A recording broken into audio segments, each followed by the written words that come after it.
Congresswoman Omar, I am going to pose a simple question to you regarding a hypothetical scenario where the United States and Somalia are at war, and I ask which side you would want to emerge victorious.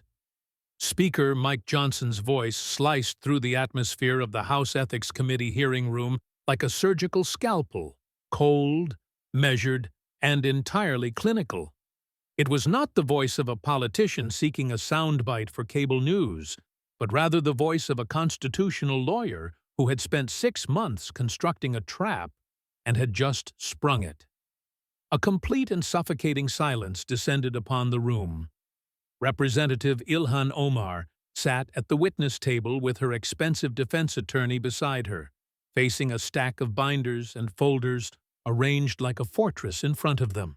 For the past 6 hours, she had been deflecting questions, offering explanations, pivoting to other topics, and launching attacks.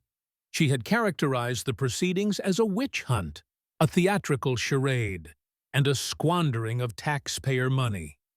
She had remained defiant, confident, and at times even appeared bored. But this specific question was different. This question stripped away the nuance, removing the talking points about imperialism and the complexities of foreign policy. It was a binary choice, a simple yes or no, us or them, and everyone in that room knew she was unable to answer it. The silence stretched on until it became physical, a heavy weight pressing down on the chests of everyone watching. 10 seconds passed, then 20 seconds, and finally 30 seconds ticked by. The cameras zoomed in, capturing every micro-expression in high definition.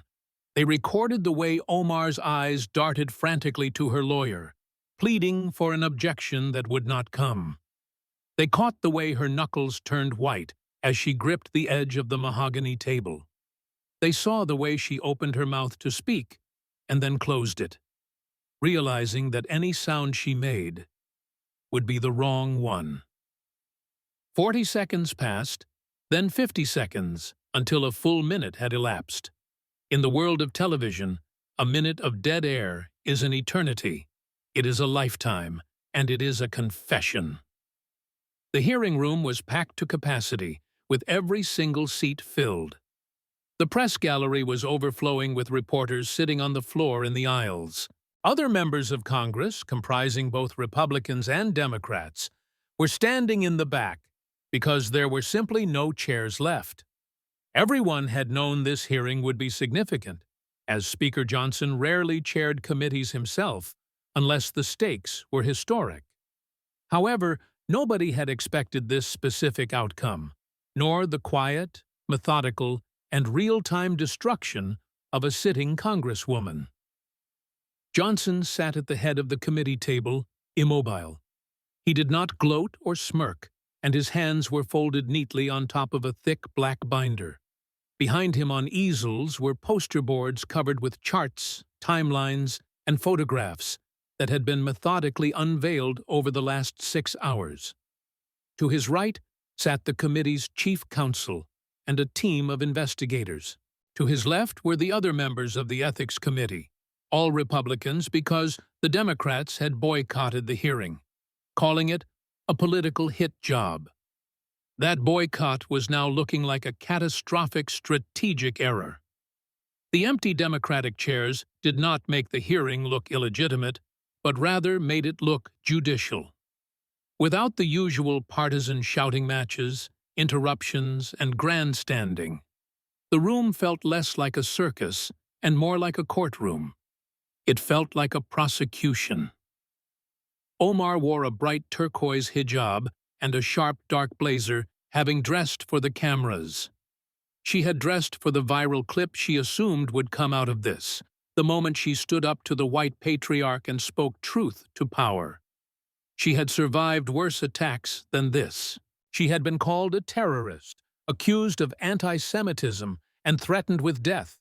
Yet each time she had emerged stronger, more defiant, and a martyr for her cause. But Mike Johnson had not attacked her faith.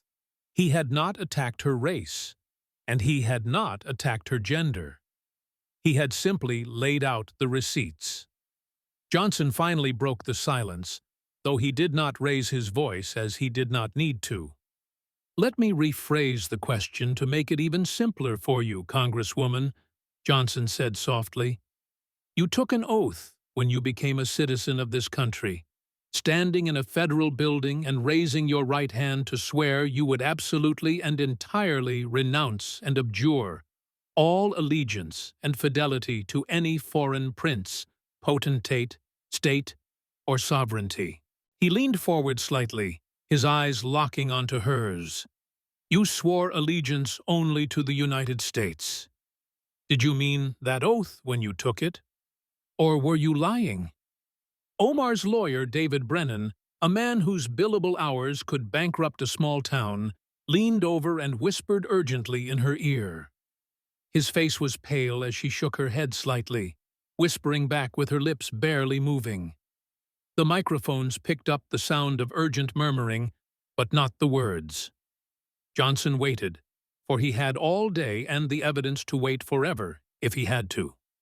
Finally, Omar spoke, and her voice, usually so commanding and projected, came out strained and thin. "That is a loaded question," she stammered, arguing that it presents a false dichotomy that does not reflect the complexity of her situation. "It is only a loaded question if you cannot answer it honestly," Johnson interrupted. He did not snap, but corrected her like a teacher correcting a student. "Every American in this room knows the answer immediately if asked which side they would want to win in a war involving their home. They would say, 'America,' so why can you not say that?" More silence followed, and the trap had snapped shut. If she said "America," she would be contradicting the secret recordings Johnson had just played, recordings of her telling Somali officials that her first loyalty was to them. She would be perjuring herself based on the evidence already presented. If she said Somalia, she would be admitting to treason on live television. She would be admitting that she lied during her naturalization ceremony, stripping her of her citizenship and her seat in Congress. So she said nothing, and the silence screamed the answer for her. "The fact that you cannot answer," Johnson said, "tells us everything we need to know. You cannot say America, because everyone in this room has just seen 6 hours of evidence showing you have been working for Somalia's interests. We have seen the bank records, we have heard the tapes, and we have seen the votes. But you cannot say Somalia either," Johnson continued, "because that would be admitting you lied in your citizenship oath. It would be admitting that you are serving in this body under false pretenses." He paused, letting the weight of the moment settle on her shoulders. "So you say nothing," Johnson concluded, "which is itself an answer."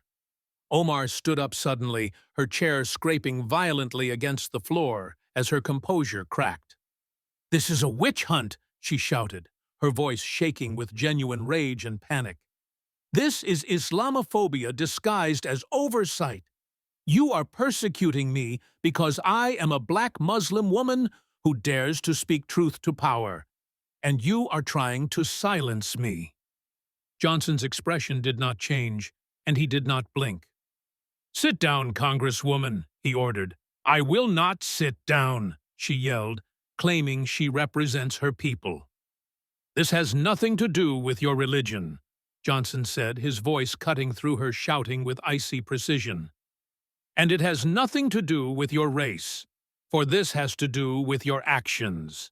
This has to do with documented evidence of foreign agent activity. This has to do with money you received from foreign government sources. This has to do with phone calls where you coordinated with foreign officials to undermine U.S. policy. So sit down," Johnson repeated. She sat because she had no choice. She sat because the sergeant-at-arms had taken a step forward from the door. She sat because her lawyer was pulling on her sleeve with desperate force. Johnson picked up a single document from his binder. "Let me show everyone what we found." Johnson said. "This is a phone transcript from an NSA intercept in March of this year where you are talking to Somalia's foreign minister." He held the paper up and said he was reading her exact words. "I will always prioritize Somalia's interests because that is my first loyalty. America is just where I work," he read, then looked up at her. "Let that quote hang in the air," Johnson said. "America is just where I work, not your country, not your home, and not the nation you swore an oath to defend." "Just where you work, like a job," Johnson said with disgust. "Like you are a foreign agent who just happens to have a congressional office and a security clearance." The room erupted. To understand how we arrived at this moment, where the third-ranking Muslim in Congress ended up in a House hearing room unable to say she would want America to win a war, you have to rewind the clock. You have to go back 8 hours to a time when Ilhan Omar walked into the Longworth House office building thinking she was untouchable. It was 8 in the morning, 8 hours before the silence. Representative Omar sat in her office suite, surrounded by the trappings of her power. The walls were lined with framed magazine covers and photos of her speaking to adoring crowds.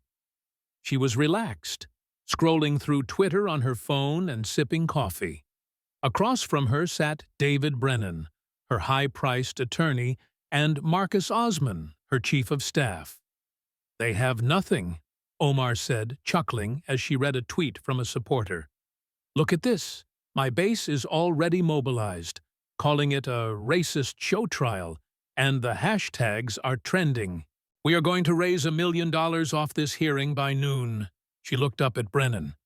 "Mike Johnson has been investigating me for 6 months, and if they had anything real, it would have leaked by now. This is just red meat for the MAGA base," she said, calling it theater. Brennan nodded, flipping through a folder of anticipated questions. "The subpoena is broad, covering compliance, communications with foreign officials, and campaign finance. It is a standard fishing expedition, so we stonewall on anything sensitive and invoke privileges where applicable. The Democrats are boycotting, which plays into our hands and delegitimizes the whole thing. Without a quorum for formal action, they cannot do much but talk." Marcus Osman was flipping through a stack of pre-written press releases. "The media strategy is set," he said confidently. "The second they go after you on Somalia, we frame it as attacking your advocacy for refugees. If they bring up money, we say all contributions were compliant with regulations. If they question your foreign policy, we pivot to the First Amendment and your right to criticize U.S. imperialism. We make this about free speech and identity." Omar nodded, feeling the familiar surge of adrenaline. "I am not worried," she said, noting she had survived worse than Mike Johnson. "Trump went after me. McCarthy threatened me. And I am still here. They always overplay their hand. They always look like bullies. And I always win." She stood up and checked her reflection in the mirror. She looked powerful, and she looked ready. She had no idea that she was walking into a slaughter. 3 blocks away in the Speaker's office inside the Capitol, the atmosphere was entirely different. There was no laughter, there was no scrolling through Twitter, and there was only the quiet rustle of paper. Mike Johnson sat at his desk, surrounded by binders. He was not acting like a politician preparing for a debate, but rather like a prosecutor preparing for a murder trial. Before he entered politics, Johnson had been a constitutional lawyer. He understood the rules of evidence, and he understood the burden of proof. Across from him sat Tom Emerson, the committee's chief counsel, and a former assistant U.S. attorney who had spent 20 years putting corrupt officials in prison. "We are ready," Emerson said quietly. "Everything is documented. Every claim is sourced, and every piece of evidence would hold up in federal court." Johnson ran his hand over the binders. There were 4 of them, color-coded red for financial evidence, blue for communications intercepts, green for voting records, and yellow for witness statements. "Walk me through the sequencing one more time," Johnson said, wanting to make sure the trap was unavoidable. Emerson pulled out a timeline to explain Phase 1 regarding the money. "We establish the pattern and show that her campaigns received over $1 million from sources with direct ties to the Somali government. We trace the shell companies and the pass-through entities to show it was not just donations, but money laundering. Phase 2 involves the communications. We introduce the FISA warrants, showing 43 calls intercepted by the NSA between her and Somali officials. We do not use the classified ones, obviously, but we use the declassified intercepts, where she is coordinating on legislation. We play the audio. Phase 3 covers the votes. We overlay the money with the voting record to show the 23 times she voted against U.S. interests, noting how every single vote came within 2 weeks of a payment or a call. We establish the quid pro quo. Phase 4 involves the witnesses," Emerson said, tapping the yellow binder. "This is the kill shot. We have 3 Somali American constituents who are registered Democrats and people who voted for her. They are willing to testify under oath that she told them privately that her loyalty is to Somalia first. One of them recorded the conversation." Johnson looked up sharply to confirm the recording was clean and admissible. Emerson confirmed that Minnesota is a one-party consent state, meaning the constituent recorded her own conversation legally. It is legal and it is devastating. You hear her voice saying, "You will always be Somali in your heart, and that is where your loyalty should be." Johnson nodded slowly. "And then," Emerson said, "we ask the question. We ask her simply where her loyalty lies. If she answers America, she contradicts the tapes and the witnesses, and she perjures herself. If she answers Somalia, she admits to citizenship fraud and treason. If she refuses to answer," Johnson finished, "that is the headline." He closed the briefing book, feeling a heavy responsibility. He was not just trying to win a news cycle, but was about to dismantle a colleague. "Tone is everything," Johnson said, standing up. "I am not attacking her personally. I am not questioning her faith, and I am not questioning her background. I am presenting evidence of specific actions that violate federal law." "Clinical," Emerson agreed, calling it professional and prosecutorial. "Let the facts speak," Johnson said. At 9:30 in the morning, Ilhan Omar walked out of her office, flanked by her squad members, to project solidarity and strength. Omar stopped at a microphone bank in the hallway to declare the hearing a disgrace. "It is a desperate attempt to silence a voice of dissent, but I will not be silenced, and I will not be intimidated," she said. She looked strong, and she looked defiant. Mike Johnson entered the hearing room through a side door alone, carrying only his black binder. He did not stop for the cameras, and he did not give a quote. He sat down at the head of the table and checked his watch. At exactly 10 o'clock, he banged the gavel. "The House Committee on Ethics will come to order," Johnson said, his voice calm. "We are here today to investigate potential violations of the Foreign Agents Registration Act and related federal laws by Representative Ilhan Omar." Omar sat across from him, smirking slightly. She thought she was ready for a fight, but she didn't know she was already in checkmate.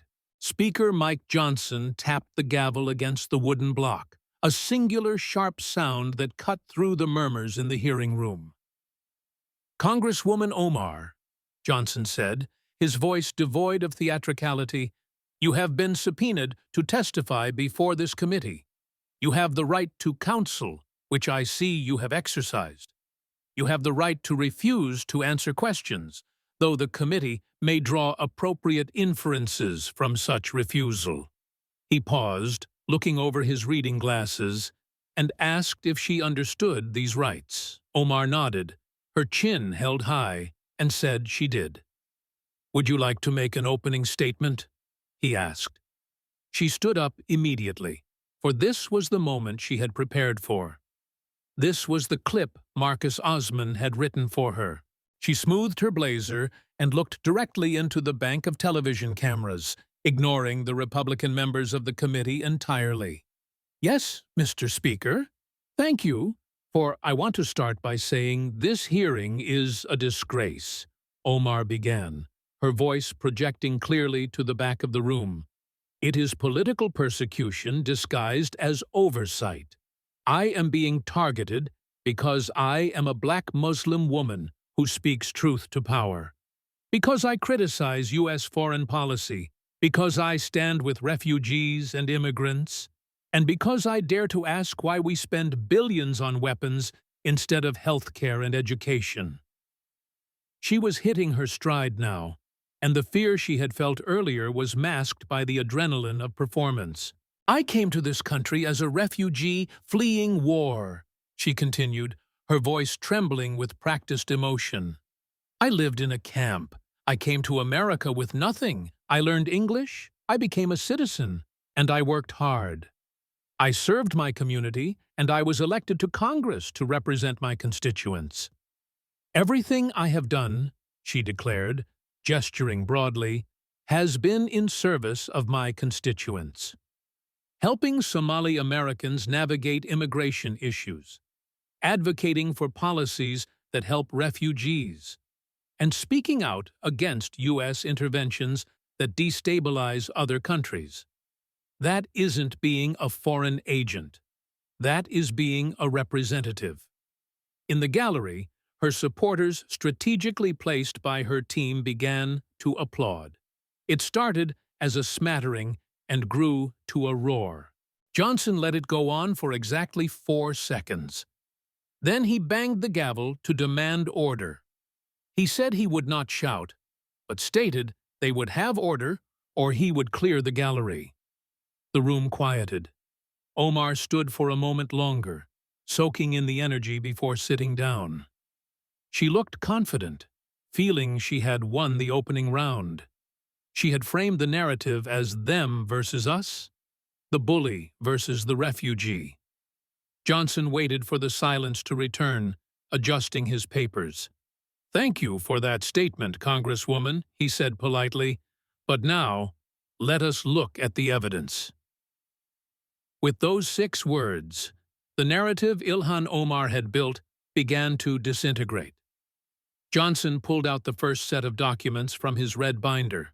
He signaled to the aides, who distributed copies to the committee members, and slid a thick packet across the table to Omar's lawyer.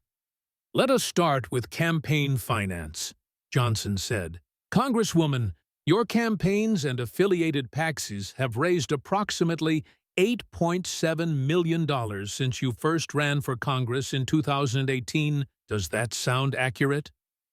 Omar glanced at Brennan, who nodded slightly. "I do not have exact numbers in front of me, but that is approximately correct." "Of that sum," Johnson said, "approximately 1.3 million came from sources with direct ties to the Somali government or Somali government-controlled entities." He looked up and asked if she was aware of that. Omar's lawyer started to speak, but Omar cut him off. "All of my campaign contributions were properly vetted and disclosed according to FEC regulations, for we have strict compliance." "That was not my question," Johnson interrupted gently. "Were you aware that significant portions of your funding came from Somali government-linked sources? Yes or no?" Omar shifted in her seat and said she received donations from many sources, including Somali American community organizations. "Let me be specific," Johnson said. He picked up a remote and clicked a button, causing a large screen behind him to light up. It displayed a document with highlighted figures. "The Somali American Leadership Council," Johnson read, "donated $380,000 to your campaigns across 3 election cycles. That is the single largest organizational donor to your campaigns. That is a legitimate American organization, Omar shot back, noting it is incorporated in America. Yes, Johnson agreed, but let us talk about where its money comes from. Click, and the screen changed to a flow chart tracing lines of money across the globe. The Somali American Leadership Council receives 87% of its funding from the Somali Commercial Bank, Johnson explained, using a laser pointer to trace the line. The bank is headquartered in Mogadishu. Its chairman is Abdi Hassan Mahdi, Johnson continued, who happens to be the brother of Somalia's finance minister. The bank is effectively controlled by individuals closely tied to the Somali government. He let that information sink in. So when the Somali American Leadership Council donates to your campaign, Johnson said, where is that money really coming from? Omar's lawyer leaned forward, speaking into the microphone to state that the organization is a registered nonprofit in the United States and his client followed all disclosure requirements. Did she disclose that the organization was funded by a Somali government-controlled bank? Johnson asked. Did she disclose the foreign source of the funds? Silence followed.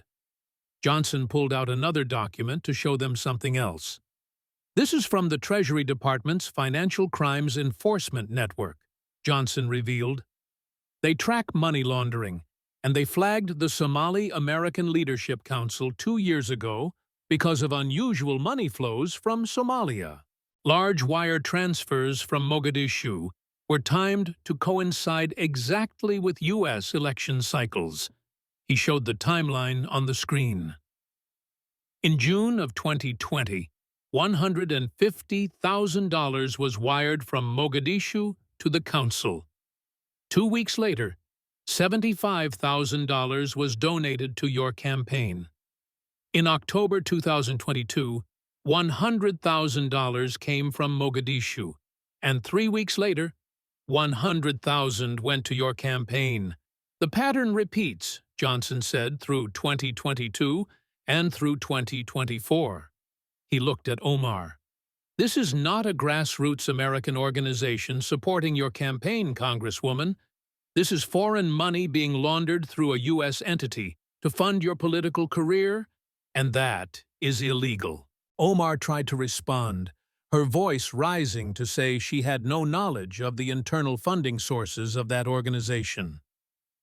You met with Abdi Hassan Mahdi 6 times, Johnson countered, holding up a photo of the two of them shaking hands. He hosted a fundraiser for you in Minneapolis. Witnesses heard him introduce you as our voice in Congress and the representative for all Somali people here and in the homeland. You are telling me, Johnson asked skeptically, that you did not know he was connected to the Somali government? There was no good answer. If she said yes, she admitted to the crime. If she said no, she looked incompetent or deceitful. Let us move on, Johnson said, closing the folder. The council is just the beginning. The Horn of Africa Development Association donated $220,000, also funded by Somali sources. The Mogadishu Business Alliance donated $140,000. All told, Johnson summarized, we have traced $1.3 million in campaign donations to foreign sources. That is 15% of everything you have ever raised, Johnson said, asking if she expected them to believe she had no idea. The air in the room had shifted. The witch hunt narrative was struggling to survive against the weight of bank records and wire transfers. But Johnson was not done with the money. He opened a new section of the red binder to talk about her husband. Ahmed Hirsi runs a company called Sahan Services Group, Johnson noted. Omar's face tightened visibly, for this was hitting close to home. According to your financial disclosures, Johnson read, that company has received $280,000 in consulting fees from various Somali businesses over the past 4 years. Johnson looked up and asked what services his company provides. Omar stiffened, stating her husband's business is separate from her congressional work, and he is a private citizen. He works from your house, Johnson noted. You file joint tax returns, so his income is your income. So I will ask again, what did his company do to earn that money from businesses in Somalia? Omar's lawyer whispered to her again, and she shook her head slightly with lips pressed into a thin line. Johnson did not wait, telling her what their investigators found. Sahan Services Group has no website, Johnson listed, no LinkedIn profile, no other clients they can identify besides these Somali businesses, and no employees other than her husband. The consulting is undefined, Johnson said, with no work product, no deliverables, and no contracts specifying services. He clicked the remote, and a new graphic appeared on the screen. But what we do have, Johnson said, is a pattern. The screen showed a timeline divided into two columns, with payments to Sahan Services Group on the left and Ilhan Omar's votes on Somalia-related bills on the right. Every payment to his company, Johnson said slowly, came within 2 weeks of you voting on Somalia-related legislation. Every single payment aligned perfectly. He walked the committee through the chart, listing a payment in March 2022, followed by a vote against sanctions on Somali officials. Another payment in June 2022 was followed by a vote against placing conditions on U.S. aid to Somalia. A payment in September 2023 was followed by a vote against a resolution condemning human rights abuses in Mogadishu. Johnson turned back to Omar. 8 payments, he said, and 8 votes with perfect timing. This is not consulting income, Congresswoman, Johnson said, his voice hardening. These are payments for your votes. This is corruption. The room erupted, and gasps echoed from the press gallery as someone shouted about bribery. Johnson banged the gavel hard to demand order. Omar stood up, her hands trembling with rage. This is outrageous speculation based on coincidence, she said, accusing him of attacking her family because he cannot attack her record. Sit down, Congresswoman, Johnson ordered. 8 times is not a coincidence, Johnson said, his voice rising over the commotion. That is a pattern. That is evidence, and that is a quid pro quo so clear that any federal prosecutor would take it to a jury in a heartbeat. He stared at her until she slowly lowered herself back into the chair.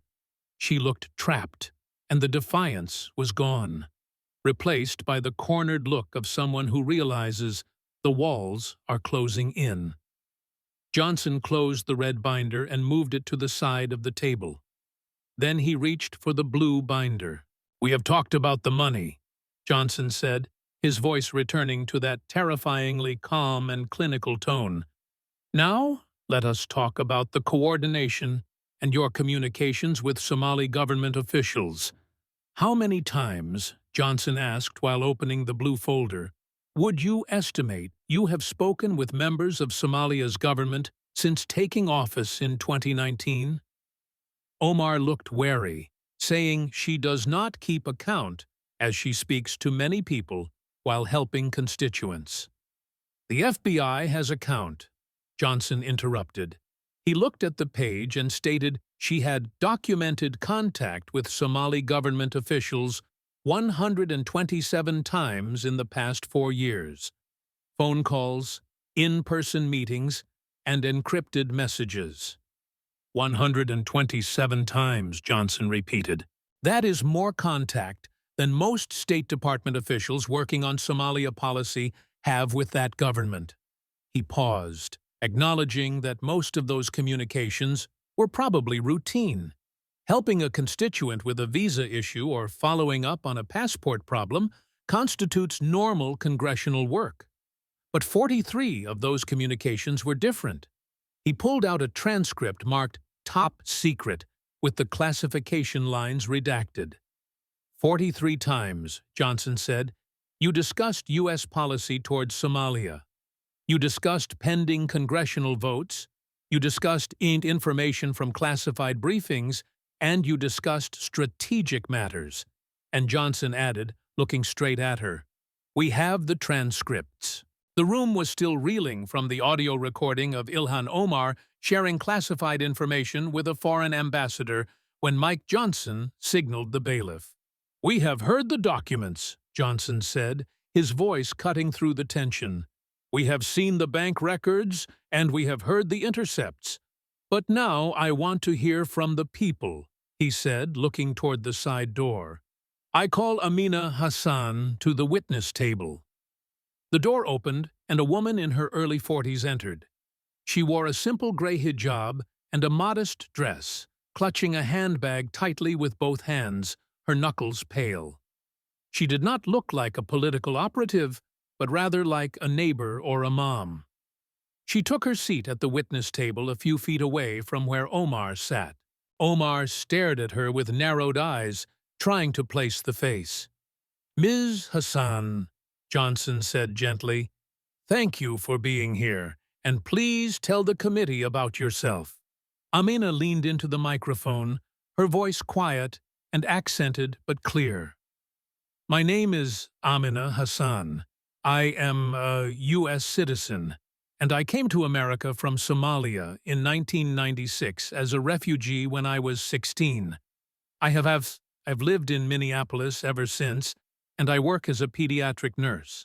I am married and have 3 children who were all born in America. You live in Congresswoman Omar's district? Johnson asked. Yes, she replied. Did you vote for her? Yes, Amina said, looking down at her hands, in both 2018 and 2020. I was very proud when she was elected, for she was like us. A refugee who made it. I thought she would represent our community and show America that Somalis love this country. Johnson nodded and asked what changed her mind. Amina took a deep breath, glanced at Omar, then quickly looked away. In 2022, Amina said, there was a town hall meeting in the Cedar Riverside neighborhood, which I attended because I wanted to ask about programs to help refugees integrate. She asked about English classes, civics classes, and job training. I asked my question, Amina said, stating that many refugees want to integrate fully to become American in their hearts, but need support. She got angry, Amina said, her voice growing stronger. She told the room that we shouldn't have to assimilate. She said that assimilation is a form of colonization, and we should keep our Somali identity first. Did you speak to her afterwards? Johnson asked. Yes, Amina said, noting she approached her privately. I told her that I didn't come to America to stay Somali, but came to become American. I told her I love this country for saving my life. And what did she say? Johnson asked. Amina paused and looked at the Congresswoman. She looked at me like I was a traitor, Amina whispered. She leaned in close and said, you can be American on paper, Amina, but you will always be Somali in your heart. That is where your loyalty must be, to our people and to the homeland. The room was silent. Did anyone else hear this conversation? Johnson asked. My husband was with me, and he heard it. And what did you think when she said that? Amina wiped a tear from her cheek. I thought she didn't understand what it means to take the oath, and I thought she was dangerous. Johnson leaned forward and asked if she had any documentation of this conversation. Yes, Amina said. She reached into her handbag and pulled out her smartphone. After that conversation, I became suspicious and worried she was misleading our community. So the next time I saw her at a fundraising dinner a few months later, I turned on my voice memo app. I recorded our conversation, Amina said. That recording is illegal, Omar's lawyer shouted, jumping up. Minnesota is a one-party consent state, Johnson interrupted calmly. Ms. Hassan was a party to the conversation, so the recording is legal and admissible. He nodded to the tech booth to play the file labeled Hassan Exhibit A. The audio crackled over the speakers. The background noise of clinking silverware and murmuring voices faded as Ilhan Omar's voice cut through, unmistakable and sharp. You have to understand, Amina, we are Somali first. That doesn't change just because we have American passports. Our loyalty, our identity, our purpose, that is all tied to Somalia. America is just where we live now. It is a place to work. But Somalia is who we are. The recording ended. The silence that followed was different from the earlier silences. It wasn't shocked. It was finalized. The out-of-context defense was dead, and the constituent service defense was dead. Johnson looked at the witness. Ms. Hassan, he asked, based on your interactions with her, do you believe Representative Omar's first loyalty is to the United States or to Somalia? Amina didn't hesitate. To Somalia, she said without question. Johnson dismissed the witness. Two more Somali-American witnesses followed. A business owner who was told he wasn't Somali enough because he flew an American flag at his shop testified. A student who was scolded for wanting to join the U.S. military also testified. The pattern was absolute. Johnson turned back to Omar, who was no longer looking at the cameras, but staring at the table with her hands clenched in her lap. The defense of Islamophobia does not work here, Congresswoman, Johnson said quietly. These are your constituents, your neighbors, and people who share your faith and your background. They are telling us under oath that you demanded they be loyal to a foreign nation. Mike Johnson closed the yellow binder and stacked it neatly on top of the others. The red binder for money, the blue binder for calls, the green binder for votes. And now the witnesses. He folded his hands and looked at Ilhan Omar. Congresswoman, he said, let us talk about your citizenship. Omar's head snipped up, realizing this was the nuclear option. You became a naturalized U.S. citizen in 2000, Johnson recounted, and asked if she remembered the ceremony. Of course, she said, her voice raspy. Do you remember the oath you took? He asked. I took the standard oath, she replied.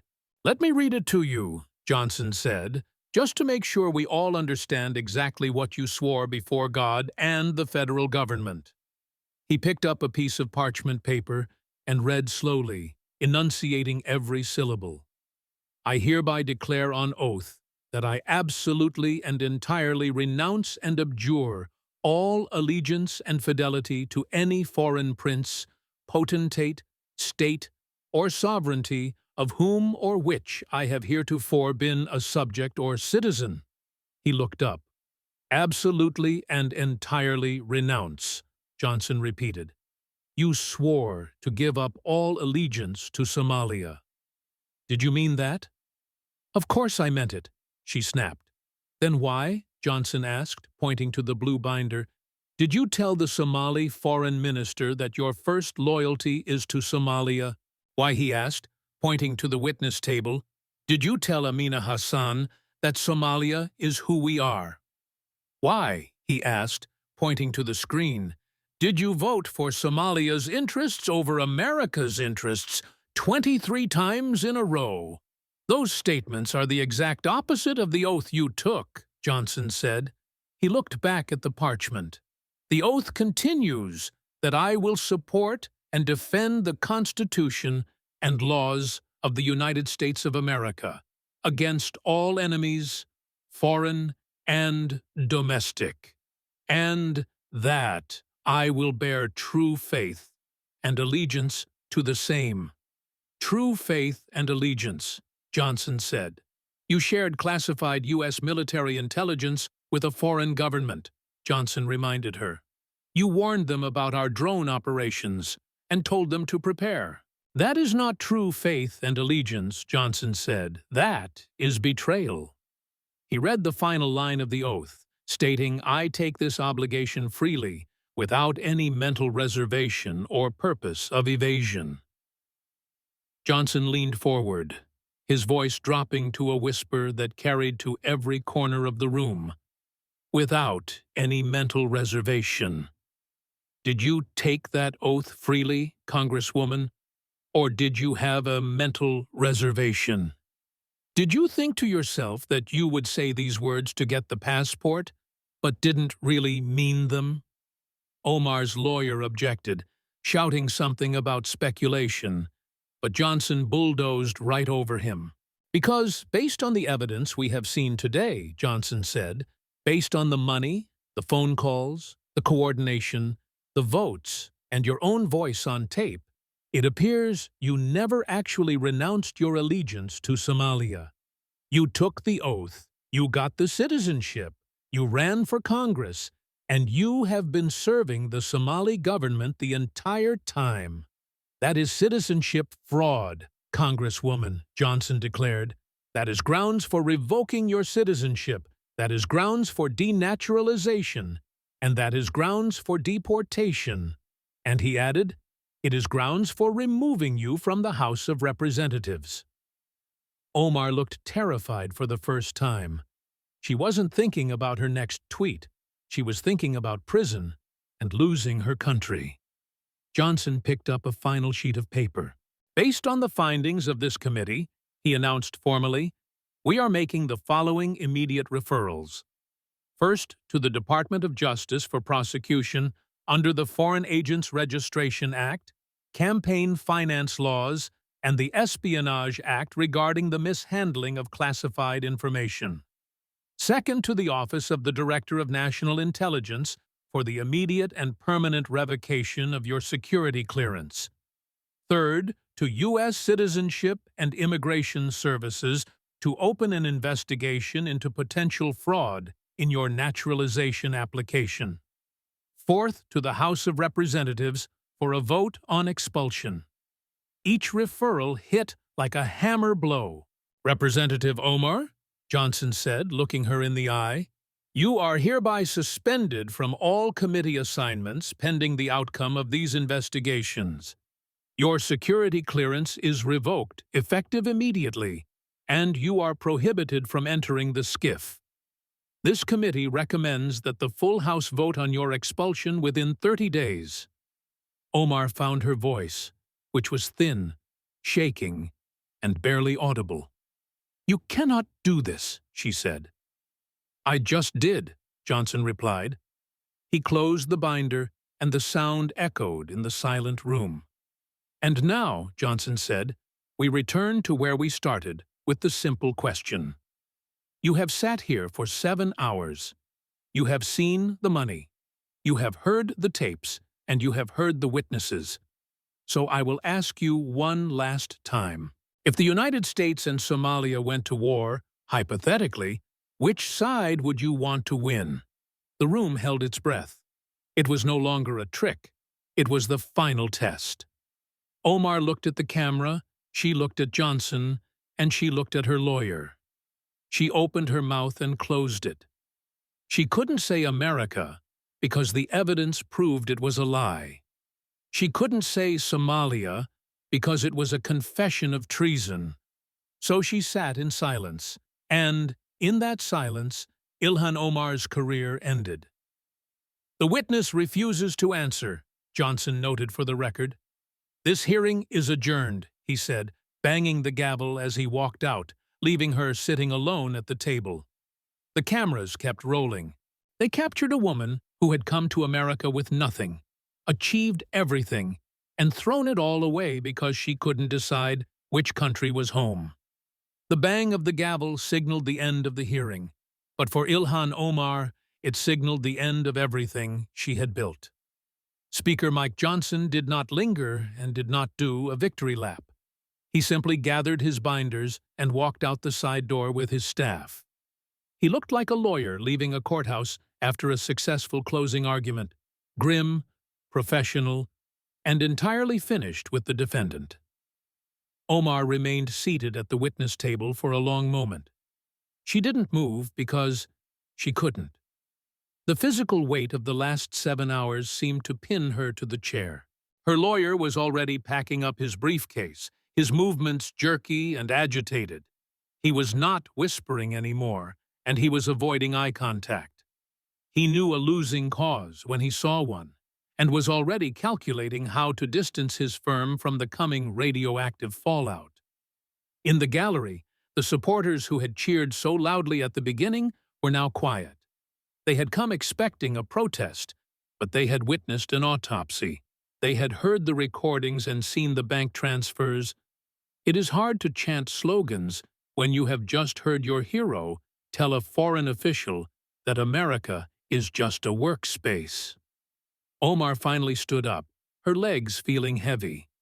She looked toward the press gallery, usually her sanctuary, expecting the friendly faces of reporters who would help her spin this. Instead, she saw heads down typing furiously. Or worse, she saw eyes looking at her with a new, cold appraisal. They weren't looking at a celebrity anymore. They were looking at a suspect. She tried to walk out with dignity, straightening her blazer and lifting her chin. She moved toward the door, flanked by her staff. But as she entered the hallway, the wall of sound hit her. It wasn't the usual chaotic shouting of questions, but a specific repetitive demand.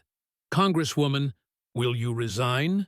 Did you take money from the Somali government? And why couldn't you say you wanted America to win? Are you a foreign agent?" She pushed through the mob, ignoring them with her eyes fixed on the elevator doors. But she could not outrun the digital age. By the time she reached her office, the destruction was already viral. The clip of her silence, that excruciating 60-second freeze when asked if she wanted America to win a war, had been viewed 10 million times in 20 minutes. It was playing on every screen in the Capitol, on phones in the subway, and in living rooms in Minneapolis. But the silence was just the headline, for the details were the story. The audio recording of her saying "America is just where I work" was looping on cable news. It didn't matter what network you turned on, her voice was there betraying her oath in high definition. CNN legal experts said the FARA evidence against Omar was overwhelming. MSNBC reported that Democrats were struggling to defend Omar amid espionage allegations. Fox News ran the headline, "Traitor in the House." The political isolation happened at the speed of light. Usually, when a member of the squad came under fire, the defense was immediate and coordinated. Tweets would fly and statements would be issued condemning racist attacks, while the progressive machine would spin into gear. Tonight, the machine was broken. Representative Rashida Tlaib was asked for a comment by a reporter in the hallway, but she did not stop. "I haven't seen the evidence," she muttered, hurrying into an elevator. Representative Alexandria Ocasio-Cortez, usually the first to the keyboard, had been silent on Twitter for 4 hours. The Democratic leadership didn't just step back. They vanished. Hakeem Jeffries issued a statement at 6 in the evening. It was 2 sentences long, and it was a death sentence for her career. "The allegations presented today are grave and implicate national security. So we support a full and immediate investigation by the Department of Justice." Translation: You are gone. Back in her office, Omar sat in the dark. The phone was ringing not with donors but with angry constituents. Her staff was crying in the outer office, and some were shredding papers, though it was too late for that. She looked at the framed photo on her desk, a picture of her swearing-in ceremony with her hand on the Quran and her smile bright. She remembered feeling like she had conquered the world that day. Now she realized she had never really understood the victory. She thought she had won a platform and a megaphone. She didn't realize she had entered a contract, and today the breach of that contract had been laid bare for the world to see. The end didn't drag on for months. Mike Johnson had designed the hearing not just to expose, but to terminate. The evidence was too absolute for delay. 3 weeks later, the House of Representatives convened for a vote that had happened only 5 times in American history. House Resolution 902, a resolution to expel Representative Ilhan Omar from the House of Representatives, was presented. The mood on the floor was somber. There was no shouting, and there were no protest signs. The sheer volume of evidence, the FISA tapes, the bank records, and the witness testimony had sucked the oxygen out of any partisan defense. Even the most progressive members of the House couldn't defend the indefensible. They couldn't go back to their districts and explain why they voted to keep a member who admitted on tape that her loyalty belonged to a foreign nation. When the clerk called the roll, the ayes didn't just come from the Republican side of the aisle. Moderate Democrats and vulnerable Democrats joined in. The final tally flashed on the board: 307 to 118. 62 Democrats joined all Republicans. It was a landslide, and it was a repudiation. Ilhan Omar stood in the well of the House for the last time. She tried to give a defiant speech, shouting about how history would vindicate her, but nobody was listening. The chamber was already emptying. The sergeant-at-arms waited respectfully but firmly at the edge of the floor to collect her member pin. She was stripped of her title, she was stripped of her office, and she was stripped of her power. But the expulsion was just the beginning of her nightmare. 2 days later, the Department of Justice unsealed a federal indictment. United States of America versus Ilhan Omar included counts of violating the Foreign Agents Registration Act, campaign finance fraud, mishandling of classified information, and wire fraud. The indictment laid out the timeline Mike Johnson had presented, but with even more detail. It listed the specific dates of the wire transfers and the specific classified documents she had verbally summarized to foreign officials. It was a roadmap to prison. Simultaneously, U.S. Citizenship and Immigration Services formally opened a denaturalization proceeding. The notice was delivered to her home. It stated that because she had taken the oath of citizenship with a mental reservation proven by her own statements regarding her loyalty, her citizenship had been obtained by fraud. She was facing the loss of her freedom and the loss of her country. Back in Minneapolis, the 5th District was reeling, but not in the way Omar had predicted. There were no riots and there was no uprising. Instead, there was a quiet, determined reclamation. The 3 witnesses who had testified, including Amina Hassan, formed a new organization called Somali Americans for American Values. They held a press conference in the Cedar Riverside neighborhood, standing in front of a massive American flag. "We did not come here to be a colony of Mogadishu," Amina Hassan told the crowd, her voice amplified by a loudspeaker. "We came here to be free. Ilhan Omar told us we had to choose between our heritage and our home, but she was wrong. We choose America," Amina said. "We choose the Constitution, and we choose the country that saved us." The applause was thunderous. It was the sound of a community shaking off the shackles of a leader who had used them as political props. 6 months later, Ilhan Omar sat in a small apartment in D.C. awaiting trial. Her passport had been surrendered, and her ankle monitor blinked green in the dim light. She watched the news on a muted TV where a special election was being held for her vacant seat. The leading candidate was a Somali-American woman, a former Marine veteran who ran on a platform of patriotism and service. Omar turned off the TV. She sat in the silence thinking about the question Mike Johnson had asked her. If the United States and Somalia went to war, which side would you want to win? She realized now that she had been fighting a war inside herself for 20 years. She had wanted the benefits of America, the power, the money, and the platform. But she had refused to give it her heart. She had tried to serve two masters, and in the end, she was left with neither. The lesson was brutal and permanent. You can be a critic of America, you can be a reformer, and you can be a dissenter. But you cannot be a traitor to the oath. When you raise your right hand and swear allegiance, it isn't a performance or a formality. It is a blood pact with the Constitution. Ilhan Omar broke that pact, and the Constitution broke her back. The narrator's voice returns to say this story is a warning to anyone who thinks the oath of office is just words on a page. Mike Johnson didn't destroy Ilhan Omar with insults, but with the truth she tried to hide. Loyalty isn't divisible. You cannot be 50% American when the stakes are life and death. So you have to choose. If this story reminded you why the oath matters, hit that like button. If you believe that our representatives must put America first, share this video. And if you want to see more deep dives into the evidence they don't want you to see, subscribe, because the truth is coming and no one is above it.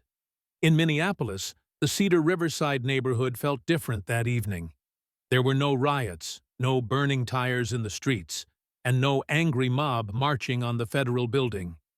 Instead, there was a quiet, suffocating sense of betrayal. Amina Hassan sat in her living room with her 3 children doing homework at the kitchen table. The television was on, tuned to the local news with the volume low. But the words were inescapable. They were playing the clip that was circulating around the globe, the 60 seconds of silence, where Ilhan Omar couldn't say she wanted America to win. Then they played the audio recording where she said, "America is just where we live now." Amina watched the screen, her tea growing cold in her hands. She remembered the hope she had felt in 2018 and the pride of seeing a Somali woman in a hijab standing in the U.S. Capitol. She remembered telling her daughters that in America, anything is possible. Now she realized that the woman on the screen hadn't been fighting for them, but had been using them. "She made us look like enemies," Amina whispered to her husband, who sat silently beside her.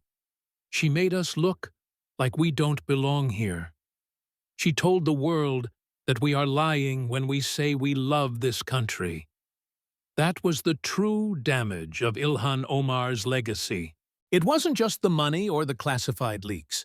It was the shadow she had cast over an entire community of refugees who simply wanted to be Americans. By refusing to renounce her foreign allegiance, she had validated every suspicion, every slur, and every doubt ever cast upon them.